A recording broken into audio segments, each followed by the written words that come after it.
মুক্তিযুদ্ধের ভুয়া কার্ডের আশ্রয় নিয়ে দিল্লির সাথে তাল মিলিয়ে নতুনভাবে যারা বাংলাদেশের পার্লামেন্টে এবং জনগণে মাঠে প্রান্তরে রয়েছে তাদেরকে বাংলাদেশ বিরোধী আখ্যা দিতে শুরু করলো। আমরা বিএনপি ভাইদেরকে বলবো, বাংলাদেশে দুইটা পক্ষ, একটা হলো বাংলা পক্ষ আর একটা হলো ভারত পক্ষ। আপনারা যদি ভারত পক্ষে গিয়ে থাকেন, বাংলা পক্ষের সাথে আপনাদের কঠিন লড়াই হবে এবং এই লড়াই যদি আপনাদের আবারই পতন হয় তাহলে সেই পতনে আমাদের কোনো কিছু করার থাকবে না, কারণ আপনার পতন আপনি নিশ্চিত করছেন। এখন ওরা আমাদেরকে বারবার বলে যে ছোট ছোট পোলাপাইন তাদেরকে নাকি ধমক দিয়ে কথা বলে, এই ধরনের অভ্যাস শেখ হাসিনার ছিল।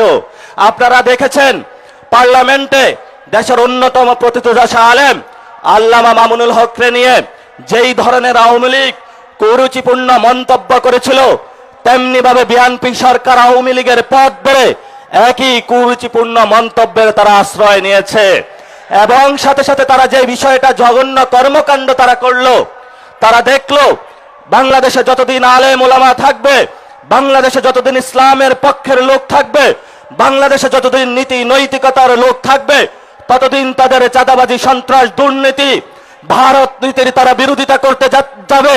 এই জন্য তারা বাংলাদেশের বাংলা পক্ষের শক্তিতে নিবৃত্ত করার জন্য ক্যারেক্টারের আশ্রয় নিয়েছে। যেই পথে তারা আশ্রয় নিয়েছে এই পথটা ছিল শেখ হাসিনার। এই জন্য আমি তারেক রহমানকে অনুরোধ করব, আপনার বাপ কখনো মুজিববাদী লোক ছিল না, আপনার মা কখনো মুজিববাদী লোক ছিল না, কিন্তু আপনি নব্য করে মুজিববাদের পাহারা হয়েছেন। এই মুজিববাদের পাহারাদার হয়ে যদি বাংলাদেশের জনগণের সামনে আপনি দাঁড়ান, আমরা যারা মুজিববাদের দোষর তাদের সাথে এক সেকেন্ডের জন্য তাদের প্রতি আমরা আঘাতে পরোয়া করব না ইনশাআল্লাহ। প্রিয় সালাউদ্দিন ভাই, আপনি আজকে বললেন আওয়ামী লীগ নাকি একটা মাফিয়া গোষ্ঠী।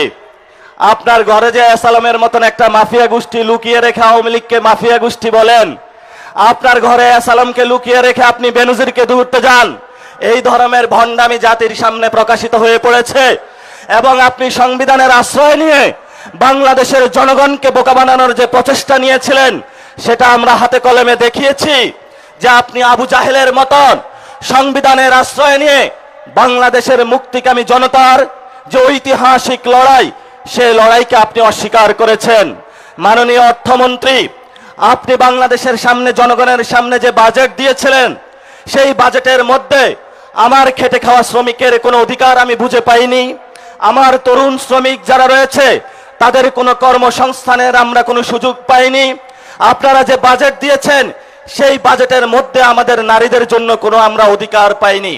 আমরা বাজেট সম্পর্কে স্পষ্ট করেছি এটা দুর্নীতি এবং লুটপাটের একটা বৈধতা উৎপাদনকারী বাজেট, যেই বাজেটকে আমরা ঘৃণাভরে প্রত্যাখ্যান করেছি এবং এই বাজেট নতুন করে টাকা কামানোর ধান্দা যেই গ্যাং ছিল সেই হাওয়া ভবনে, সেই গ্যাং তারা লন্ডনে আশ্রয় গিয়েছে, সেই গ্যাং এখন বাংলাদেশের মানুষের মধ্যে ইন্ডিয়ার সহযোগিতায় এবং আমাদের কতিপয় বিভ্রান্ত সেনাবাহিনীর যুবকদের সহযোগিতায় বাংলাদেশের মানুষের উপরে তারা চাপিয়ে দিয়েছে। আমরা তীব্র নিন্দা এবং ধিক্কার জানাচ্ছি। আপনারা যদি এই পথে টিপ টিপ করে পা বাড়াতে থাকেন তাহলে আমরাও আপনাদের কিভাবে চাবিকাঠি নাড়া দিতে হয় এটা আমরা ভালো করে আপনাদের চোখের সামনে আঙ্গুল দেখিয়ে দিয়েছি।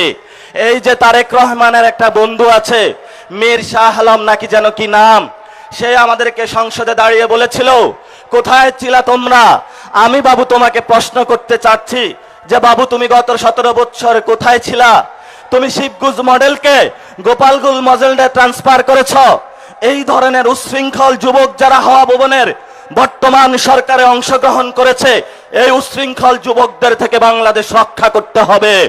এই উশৃঙ্খল যুবক কার গর্ভে জন্ম নিয়েছে, কোন দল করে সেটা আমরা বাংলাদেশে দেখবো না। উশৃঙ্খল যুবকদেরকে আমরা শৃঙ্খলা আনবো, এটাই আমাদের আজাদির লড়াই। শেষ কথা, আমাদের আগামীর 3টা লড়াই। এই 3টা লড়াই হলো আমাদের সংস্কার বাস্তবায়নের লড়াই, যার জন্য এই খুলনার সমাবেশে আপনারা উপস্থিত হয়েছেন। 75% বাংলাদেশের মানুষ ভোট দিয়েছে। আমাদের দ্বিতীয় লড়াই বাংলাদেশে সার্বভৌমত্বের লড়াই। এই সার্বভৌমত্বের লড়াইয়ে দিল্লির দাদাবাদু থেকে বের হয়ে আমেরিকান পররাষ্ট্রনীতি থেকে বের হয়ে স্বাধীন বাংলাদেশের পররাষ্ট্রনীতি ইনশাআল্লাহ আমরা বাংলাদেশে প্রতিষ্ঠা করব।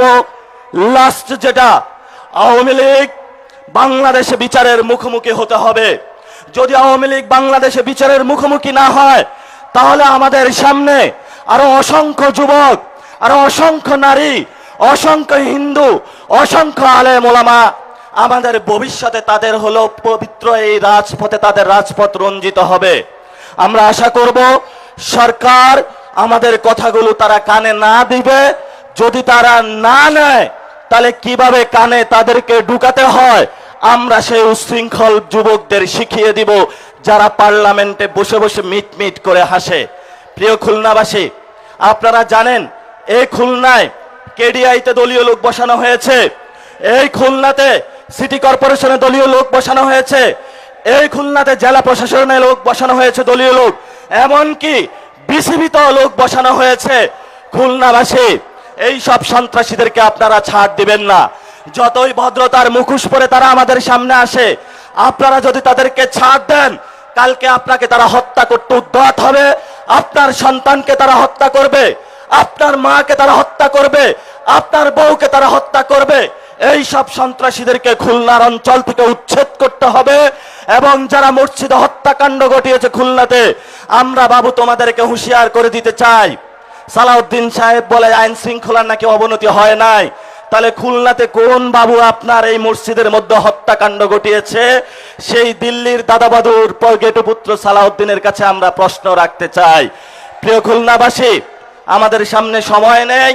রাজপথে আমরা বিরোধী দলীয় নেতা যিনি আছেন, আমাদের 11 দলীয় নেতৃবৃন্দ, আমরা মনে করি এখনো ওনারা ঠিক পথে আছেন। মিটিমিটি করে পা করে আমরা সামনে এগোচ্ছি। ওনাদের নেতৃত্বে আপনারা শক্ত অবিচল এবং আপনাদের জায়গা থেকে শক্ত অবস্থান বজায় রাখবেন। দলীয়ের মধ্যে বিভিন্ন সাঙ্গপাঙ্গ অ্যাসাসিনিস্ট ঘুরে ঘুরে তারা আমাদেরকে বিভ্রান্ত করার প্রচেষ্টা চালাবে। বলবে তুমি ইসলাম করো, তুমি কেন এখানে হলো যে ইসলামিক জোট না জামাতে ইসলামে আছো? বলবে তুমি সেকুলার দল, তুমি কেন ইসলামিক জোটে আছো? এই ধরনের বিভ্রান্তি করার অপচেষ্টা তারা চালাবে। এগুলাতে কান দিবেন না। আমাদের উপরে আছে আল্লাহ, আর জমিনে আছে আমাদের বাংলার মাটি। এই দুইটা ধরে ইনশাআল্লাহ আমরা এগিয়ে যাব। খুলনাবাসী ধন্যবাদ, সবাইকে আসসালাম, ভালো থাকবেন। ইনকিলাব জিন্দাবাদ, বাংলাদেশ জিন্দাবাদ, জাতীয় নাগরিক পার্টি জিন্দাবাদ।